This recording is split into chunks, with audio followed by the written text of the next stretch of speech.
46e édition de la Journée nationale de l'arbre ce mercredi 1er juin au Togo. La tradition a été respectée au niveau de la commune à Guenivé 1. Le maire, les conseillers municipaux, ainsi que le personnel de la commune et des partenaires en développement ont mis en terre de jeunes plants tout le long de la clôture du camp du premier bir. Plusieurs espèces végétales ont été reboisées pour la circonstance. Les autorités de la mairie à Guenivé 1 veulent faire de leur ressort territorial une commune verte en s'inscrivant dans la droite ligne du gouvernement dont l'ambition est de restaurer le couvert végétal. Nous avons mis en terre de jeunes plants pour accompagner le gouvernement dans son ambition de rendre le Togo plus verdoyant et permettre aussi à lutter contre la désertification. Les acacias, aussi d'autres espèces que nous avons identifiées, qui sont surtout des jeunes plants qui vont être entretenus. Ce reboisement a vu la participation du ministre de la Communication et des Médias, porte-parole du gouvernement, des organisations de la presse et des représentants des entreprises du secteur privé. Tout ceci pour œuvrer aux côtés des responsables de la commune dans ce processus de reboisement. Nous sommes tous concernés par le réchauffement climatique, nous sommes tous concernés par la rareté des pluies ou leur violence même, et tout cela est dû à un déséquilibre environnemental. Le reboisement contribue à rétablir cet équilibre-là et à favoriser pour nous en tout cas un environnement plutôt sain. Donc participer aujourd'hui dans ma commune avec les acteurs sociaux qui sont sur le terrain au jour le jour à cette campagne est juste ma modeste contribution à cette journée. C'est un regroupement de chefs d'entreprise, surtout des start-up du Togo, qui ambitionnent de se mettre aux côtés du gouvernement pour accompagner l'initiative que le gouvernement prend dans le cadre de l'environnement. La presse chaque année veut au moins sacrifier à la tradition, venir planter les arbres, mais non seulement mettre des plants sous terre, mais aussi, surtout les entretenir. C'est l'autre défi pour lequel la presse togolaise va se battre, à pouvoir prendre soin de ces arbres que nous mettons sous terre chaque 1er juin. 1200 plants seront reboisés au cours de cette campagne dans la commune à Guenivé 1. Le maire Adam Bounou Akwete a saisi cette occasion pour inviter les populations à s'impliquer davantage dans cette campagne de reboisement. J'invite toute la population de la commune d'Aguenivé 1 à faire comme nous. Planter un arbre, c'est permettre à la nature de nous protéger contre cette désertification qui nous menace. La campagne de reboisement couvre tout le mois de juin. Et pour cette année 2022, 21 millions de plants seront mis en terre. Le gouvernement ambitionne ainsi reboiser 1 milliard de plants pour restaurer les forêts dégradées et augmenter le taux de la couverture forestière qui est actuellement de 24,24%.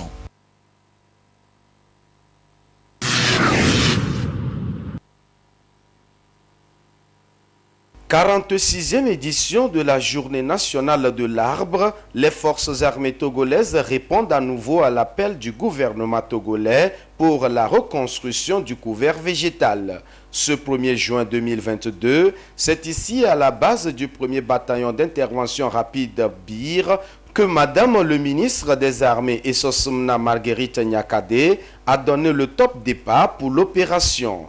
À sa suite, le chef d'état-major général adjoint des forces armées togolaises, des directeurs centraux, officiers et militaires de rang se sont aussi prêtés à l'exercice de la mise en terre de plants. Cette opération de reboisement se veut non seulement militaire, mais également civile. Aux côtés des forces armées, les maires de la commune à Guenivé 1, le personnel du Centre autonome d'études et de renforcement des capacités pour le développement au Togo CADERT et les acteurs du projet d'intégration du genre et d'autonomisation de la femme dans les opérations de maintien de la paix, PIGAF-OMP. Tous ont posé le geste salvateur de la préservation de l'environnement. Nous sommes très ravis d'y participer parce que c'est le type d'activité qui permet de réconcilier l'homme avec l'environnement, l'homme avec la nature. Au moment où on parle de préservation de l'environnement, de dégradation du couvert végétal, nous pensons que c'est important de mener ce type d'activité pour pouvoir montrer comment il est important de préserver l'environnement et comment on peut vivre en harmonie avec l'environnement. C'est important que chaque Togolais prenne en compte le fait que nous devons planter des arbres pour lutter contre le changement climatique qui est une actualité qui est un fléau, qui a des impacts sur notre vie et sur nos activités. Peut-être pas aujourd'hui, mais à l'avenir. Et c'est à partir d'aujourd'hui que nous devons commencer par lutter contre les effets néfastes du changement climatique. Même opération ici à la Gendarmerie nationale. Plusieurs plans ont été mis en terre et arrosés par les corps habillés qui réaffirment leur engagement à lutter aux côtés du gouvernement contre la désertification et la déforestation. Pour donc la cause, 150 000 jeunes arbres de plusieurs espèces et variétés sont plantés dans tous les secteurs militaires et de gendarmerie sur toute l'étendue du territoire national à l'occasion de cette journée nationale de l'arbre.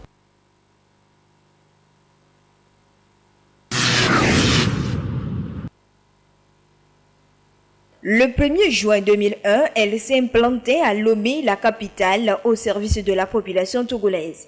Il s'agit bien de la chaîne de proximité, la télévision 2e TV2. Ce 1er juin 2022 est donc un jour spécial, jour anniversaire de sa création, soit 21 ans d'existence. Pour marquer cet heureux événement, une messe d'action de grâce a été dite ce mercredi par le Père Augustin au centre d'animation des missionnaires comboniens. Je leur demande au Seigneur de bénir aussi la TV2, un canal qui transmet, qui communique, qui donne des informations, qui sont aussi fidèles à sa vocation. Dieu notre Père, merci pour ce moyen de communication qui est TV2. Que ton nom soit magnifié et témoigné à travers leur vie. Nous te le demandons par le Christ, notre Seigneur.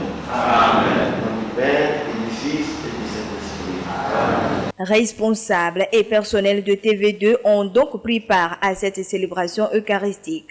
Ils ont rendu grâce à Dieu pour ses bienfaits et imploré encore sa protection et sa bénédiction.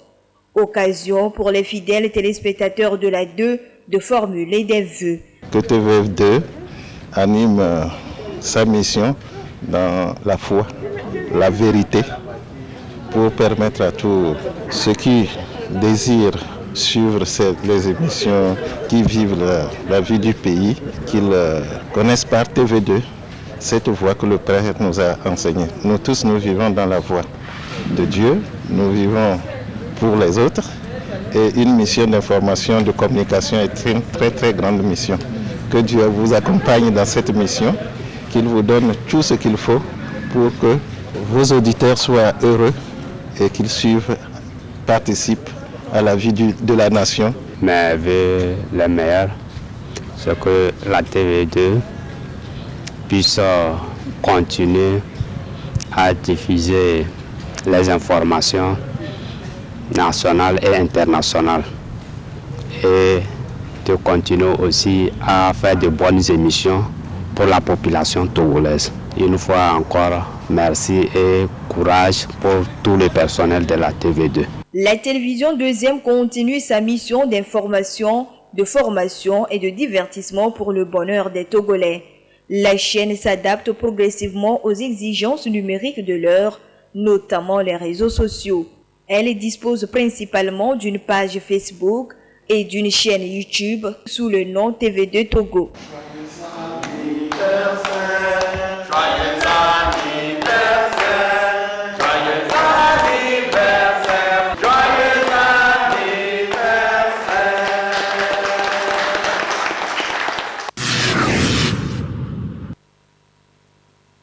Des sacs de riz, de spaghettis, des bidons d'huile et boîtes de lait, c'est ce que les enfants pensionnaires de l'orphelinat Soutien pour l'enfance en souffrance, SPES Lomé, ont reçu ce mardi 31 mai.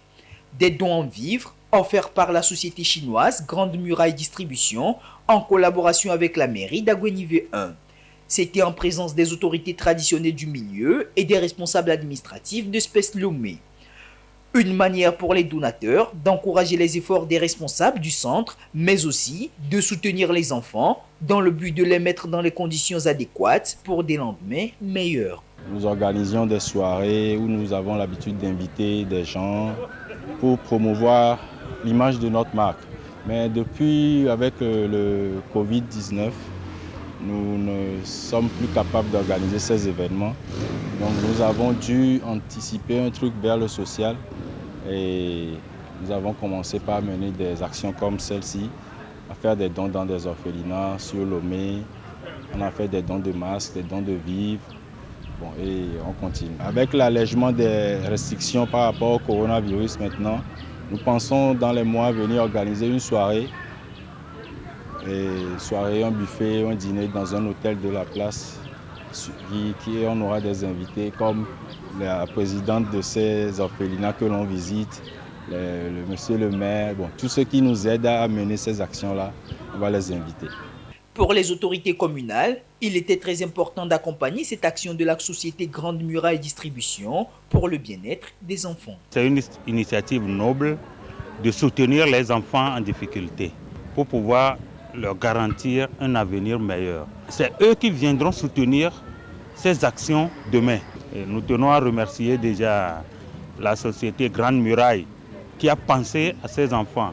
En témoignant toute leur reconnaissance aux donateurs pour leurs gestes, les responsables de l'orphelinat n'ont pas manqué de saisir l'occasion pour lancer un appel à d'autres bonnes volontés. L'espèce reçoit ces enfants entre 0 et 5 ans. Donc tous les enfants que vous voyez dans ce centre, et ils sont arrivés à moins de 5 ans. Et aujourd'hui, nous sommes à 117 enfants à Lomé et à 71 enfants à Palimé. Nous sommes très contents, très fiers que la commune de Agoué-Nivé 1 ait pensé à nous, à notre orphelinat. Ils ont introduit la société Grande Muraille Distribution pour faire ce don à nos enfants. Donc nous leur disons au nom de tous nos enfants, au nom du personnel et au nom de notre conseil d'administration, un sincère merci. Que le Seigneur, dans sa bonté, leur retourne au centuple. En quittant ce centre, les donateurs ont promis être toujours aux côtés des plus nécessiteux et s'engagent à leur apporter du soutien à chaque fois que besoin se fera sentir.